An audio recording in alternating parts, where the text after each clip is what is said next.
Today's epistle from the letter to the Corinthians is about conflict and quarreling in the church, which implies its inevitable related themes of gossip, posturing, manipulation, and tearing of the communal spiritual fabric. In one way, this text makes me shudder. It makes me shudder because no pastor likes to preach about conflict in the church, and I dare say most clergy do shudder when we see that the lectionary has served it up. But it also makes me smile because any time over my now long years in ministry, when I have been called by the lectionary to preach on these texts, I almost always get told afterwards, "I know who you meant that sermon for." The implication being it certainly wasn't for me. And always I have honestly answered that I never preach to any specific individuals. Indeed, I go to great extents not to. Further, I am not in the know enough here at Middleburg Heights UCC to be aware of any possible conflict or their key players, so I couldn't slant these remarks today towards anybody in particular, even if I wanted to. And I hope and pray that there isn't unhealthy conflict here, but I know you have a major pastoral transition and search process in your near future, both being times of vulnerability to conflict. So I offer today's words with the prayer that as a spiritual community, you will walk through the potential minefield of possible conflict coming up carefully and respectfully, keeping your communal health robust and coming together in peace so that any newcomers find here not toxicity, as Paul was addressing in that Corinthian church, but a healthy and healing spiritual community. So here we go. Today's two scriptures stand in marked contrast to one another.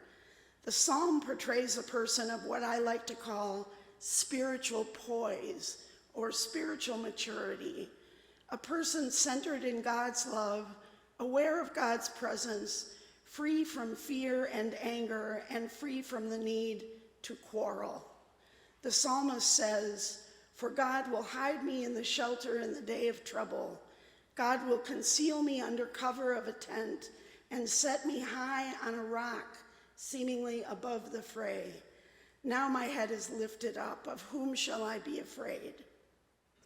You'll notice it doesn't say that there won't be trouble, that there won't be enemies, be they from within or without.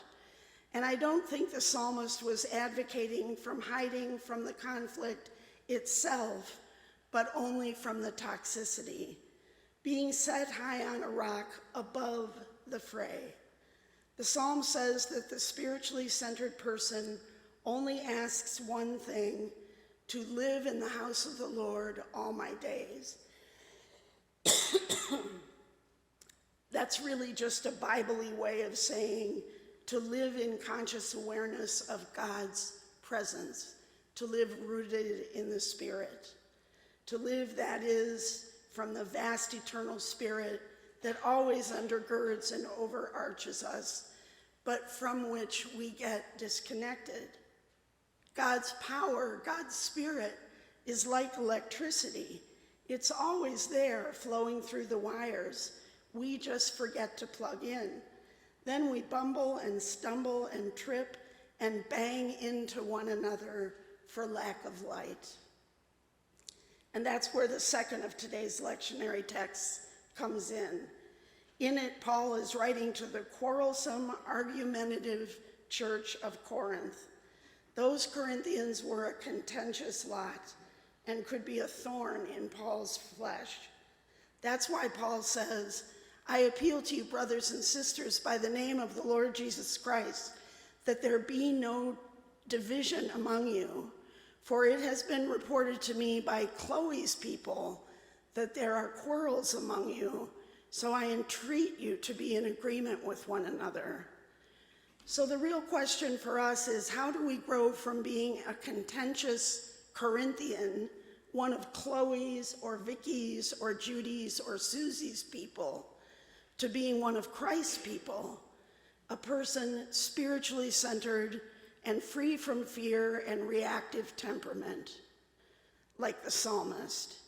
Because to do so will not only mean that we have a happier life, but that those around us will as well, not the least of whom are the poor, sick, lonely, and oppressed outside these doors. And if they come looking for love and we're in here quarreling, they're going to run away as fast as they can, and we will have shirked our whole purpose.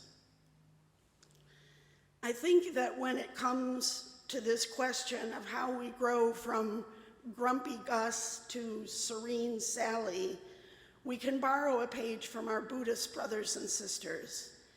Some, and I think rightly, say that Buddhism is not so much a religion as a philosophy, and we might even say an art, namely the art of learning to manage one's mind, one's thoughts, that mental Velcro that can catch each piece of lint floating by until the mind is clogged with debris, taking everything personally and leading to miscommunication and dampening of the light until we are indeed at those times unplugged from the spirit and as contentious as a Corinthian.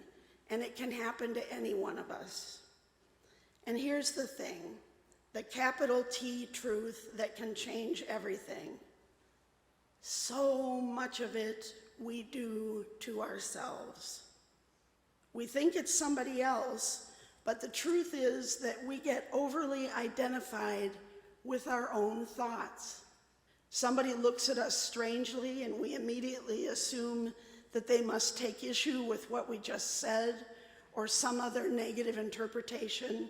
So we respond to them defensively, and they feel that defensiveness and respond to us in kind, and pretty soon we have ourselves a nice little to-do, an atmosphere of low-grade suspicion or resentment.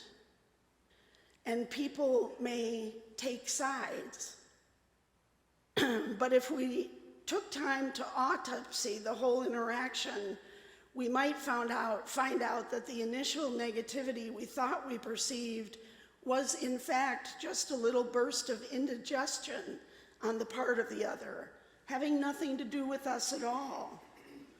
But in our misperception, we start a whole chain of negativity and then fill it with speculated content that isn't even real. Or even if it is about a real issue, we make it so much worse than it needs to be. We take our own thoughts too seriously and create whole little scenarios of escalating conflict, and pretty soon our whole sense of self is wrapped up in the misunderstanding. It is human nature, at least in this phase of evolution, to be unconsciously stuck within the polarized confines of our own little thought systems. And when we operate from there, from that contracted place, we do not listen to one another in order to understand. We listen in order to rebut, to win. You know that drill, and so do I. Not really listening, but marking time while you think of what to say next. We don't even realize we're doing it, but we do because our own separate little ego minds need to be right. And they think that if they are proven wrong, somehow our figurative existence feels like it's on the line. And so it feels like we should go down to the death, even in meaningless little arguments. In those moments, we are operating out of fear that the little false kingdom of our creation is collapsing. Fear, not love. We've all known people who simply cannot admit it when they are wrong, people who seem to need to be in conflict all the time. Maybe the adrenaline makes them feel alive. We've all known people like that, And I dare say at times, maybe we've all been that person. You know that feeling, how it feels to be locked into that mentality. And I must say it tends to happen probably more often with one's spouse or partner. It's rigid and constricted and angry and full of adrenaline, but ultimately it's lonely and deadening. And when we're caught in that grip, it feels like we can't let go. We'd rather be right than happy, to be proven victor than to be at peace. And so we defend and defend, try to prove ourselves with complicated mental gymnastics, watching the chasm between us, God, and each other widen further still. It happens in personal relationships, and it happens on the macro scale. We see it in the extreme in age-old conflicts like the one playing out right now in the Middle East. The remedy, of course, and naive as it may sound, is healthy, respectful, love-based communication. But even before that, so much of it comes down to just noticing when we're doing it. Learning to pay attention to that churning in the gut that is really there to alert us to the fact that we are taking our own thoughts too seriously and we need to breathe, maybe meditate, or simply do something else for a while until the contraction, the brain spasm passes. We need to learn to see our thoughts as just thoughts, not necessarily objective reality, and learn to watch them float by like clouds, not getting overly attached to them all the time. Then we can go back to the issue and have a conversation if need be, but have it in a totally different way, a way that sincerely wants to find a solution, as opposed to just wanting to prove oneself right. One of my favorite spiritual teachers, Eckhart Tolle, says it this way in his watershed book, A New Earth, a book that changed my life, by the way. The greatest obstacle to experiencing the reality of your connectedness with spirit is in over-identifying with your mind, which can cause all thought to become compulsive. Not to be able to stop thinking is a dreadful affliction, but we don't realize this because almost everybody is suffering from it, so it is considered normal. This incessant mental noise prevents you from finding that realm of inner stillness.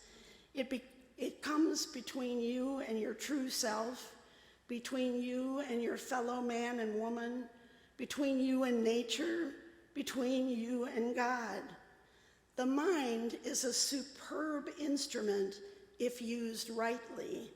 Used wrongly, however, it becomes destructive. To put it more accurately, you often don't use it at all. It uses you. The instrument takes you over. Tolle continues, the beginning of freedom is in opening to a conscious presence, a deeper self behind or underneath thought. The thought then loses its power over you and quickly subsides because you are no longer overly identified with it. When a thought subsides, you experience a break in the incessant mental chatter, a gap of no mind. At first, the gaps will be short, a few seconds perhaps, but gradually they will grow longer, and you begin to realize a certain stillness and peace.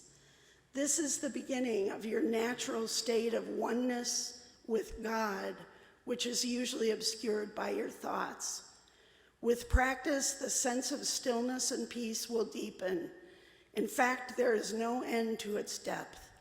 You will also feel a certain emanation of joy arising from deep within, the joy of being.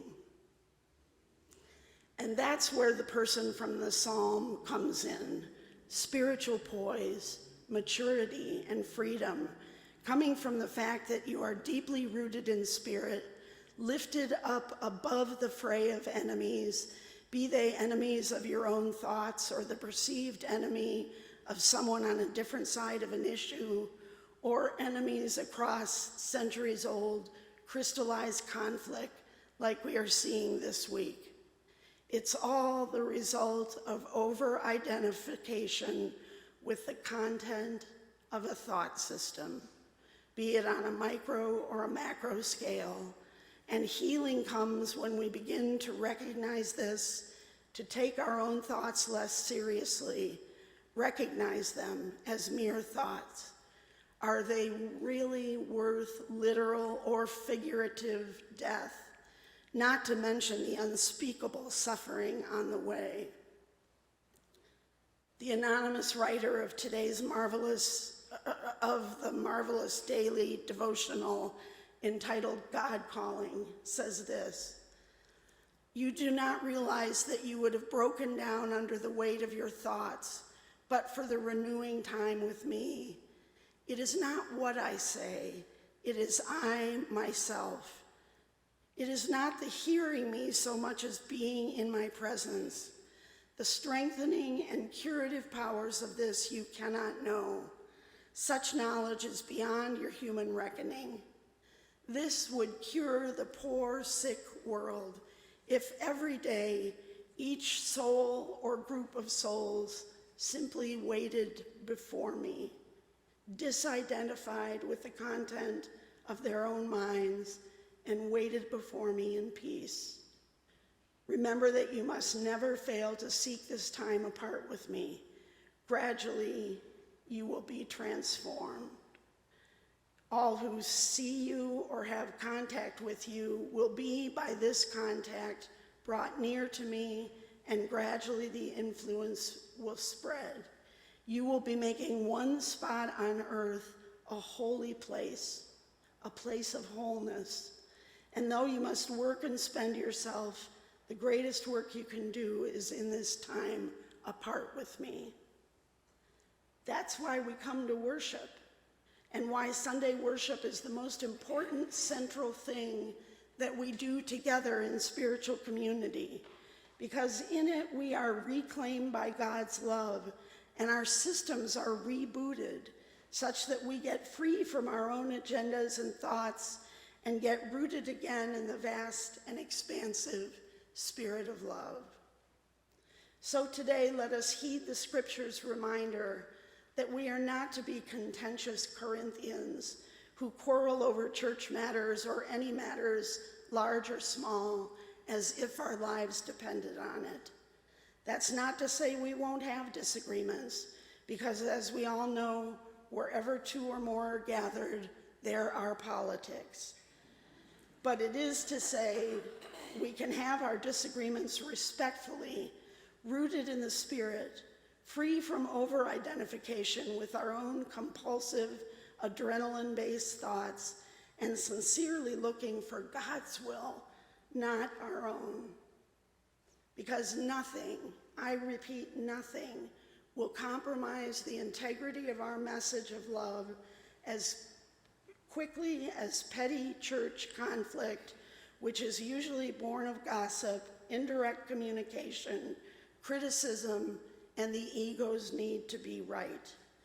Again, that's not to say we won't have real and sometimes painful conflict. Anywhere with more than one person eventually does.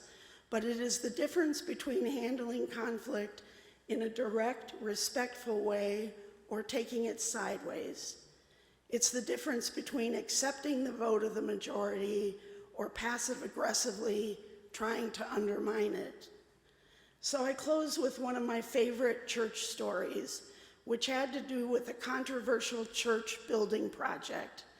In my experience, there is nothing like a building project to spawn church conflict. Anyway, in this story, and it is a true story from a church I know of personally, in it, one of the church leaders vehemently opposed the building project. He respectfully spoke against it in board meetings and wherever the topic was the appropriate subject for discussion. The day of the congregational vote eventually came, and the vote was to proceed with the building project. After the vote was announced, the leader of the opposition marched down the central aisle, head held high, and laid the first check of support on the altar. There is love for the church community. There is commitment to maintaining the atmosphere of loving peace. There is being an example to the church of how to handle conflict respectfully. And there is a boatload of class, too, by the way. May we all rise to the occasion in the next church conflict wherein we find ourselves, and may we carry this love into our wider world, because they'll know we are Christians by our love. Amen.